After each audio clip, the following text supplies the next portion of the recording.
A'udhu billahi minash shaitanir rajeem. Bismillahir rahmanir rahim. Kalima Tayyibah, belief in the unseen. Hadith of the Prophet sallallahu alaihi wasallam. Ibn Abbas radiyallahu anhuma narrates that Jibreel alayhi salam asked Nabi sallallahu alaihi wasallam, "Tell me, what is Iman?"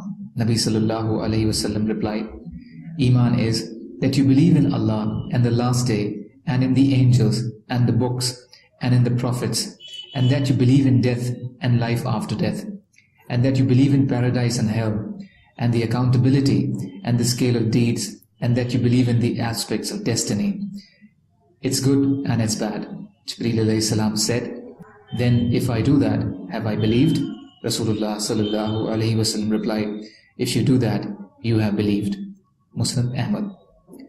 Abu Huraira radiyallahu anhu narrates that Nabi sallallahu alaihi wasallam said, "Iman is that you believe in Allah and His angels and meeting Him in the hereafter, and His messengers, that you believe in resurrection."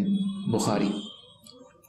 Umar ibn Khattab radiyallahu anhu narrates that he heard Nabi sallallahu alaihi wasallam saying, "He who dies believing in Allah and the last day, it will be said to him, 'Enter from any of the 8 doors of paradise that you wish.'"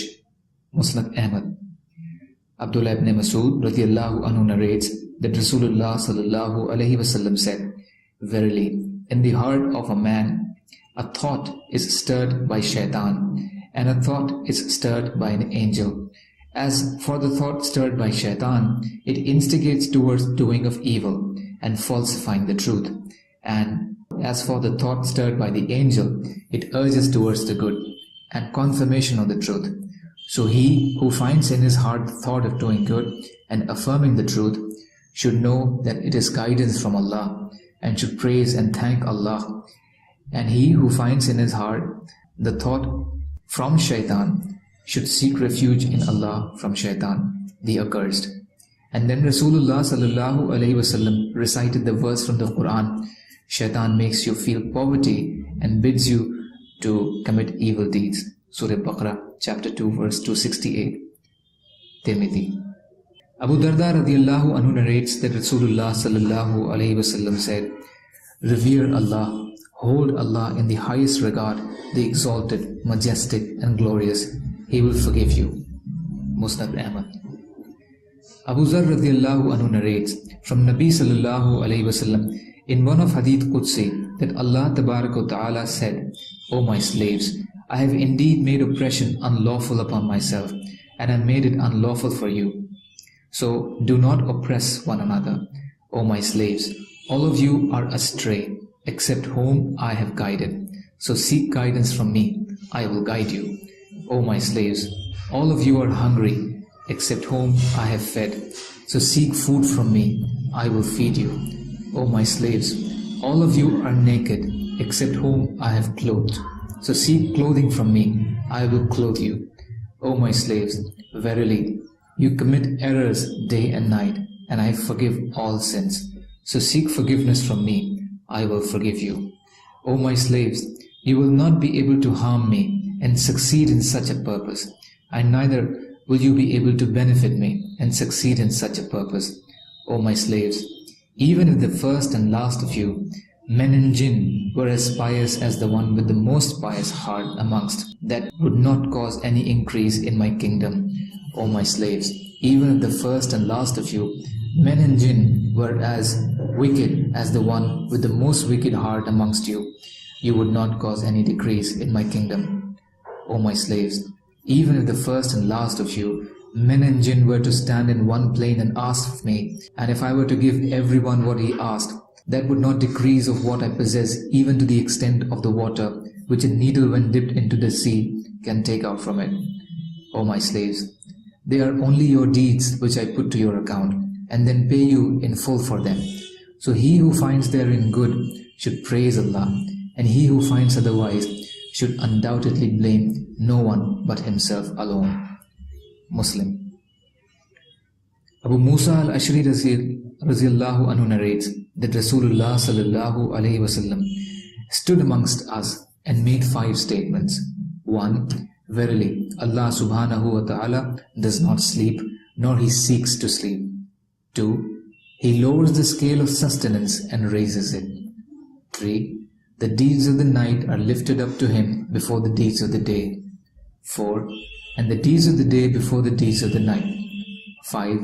His veil is light between him and his creation. If he were to raise it, the sublime splendor of his face would set ablaze all his creation, where his glances reach. Muslim. Note, the verses and the ahadith in which the faces, eyes and hands or other physical traits of Allah are mentioned are allegorical. Their meaning is beyond human comprehension. Ibn Abbas radiallahu anhu narrates that Rasulullah sallallahu alayhi wasallam said, "Verily, Allah Ta'ala has created Israfil alayhi salam. From the day he was created, he has been keeping both his feet in line, not raising his eyes. There are 70 veils of light between him and the Sustainer. Blessed and exalted, if he were to come near any of those veils of light, he would be set ablaze." Masabi Hus-Sunnah. Zurara ibn Awfa Raziyallahu anhu narrates that Rasulullah sallallahu alayhi wasallam asked Jibreel alayhi salam, "Have you seen your Rabb?" Jibreel alayhi salam trembled and replied, "O Muhammad sallallahu alayhi wasallam, indeed between me and him are 70 veils of light. If I were to come close to any of them, I would be burnt." Masabi Sunnah. Abu Huraira radiallahu anhu reported from Rasulullah sallallahu alayhi wasallam, narrating in the Hadith Qudsi, that Allah Azza wa Jal said, "Spend, O man, I shall spend on you." And then Rasulullah sallallahu alayhi wasallam said, "The hand, treasures of Allah, is full, and spending day and night continuously does not affect its fullness." And he said, "Do you see what he spent since he created the sky and the earth? And his arsh, meaning his throne, was over waters. Indeed, this has not decreased that which is in his hand. In his hand is the scale of justice, whereby he raises and lowers people." Bukhari.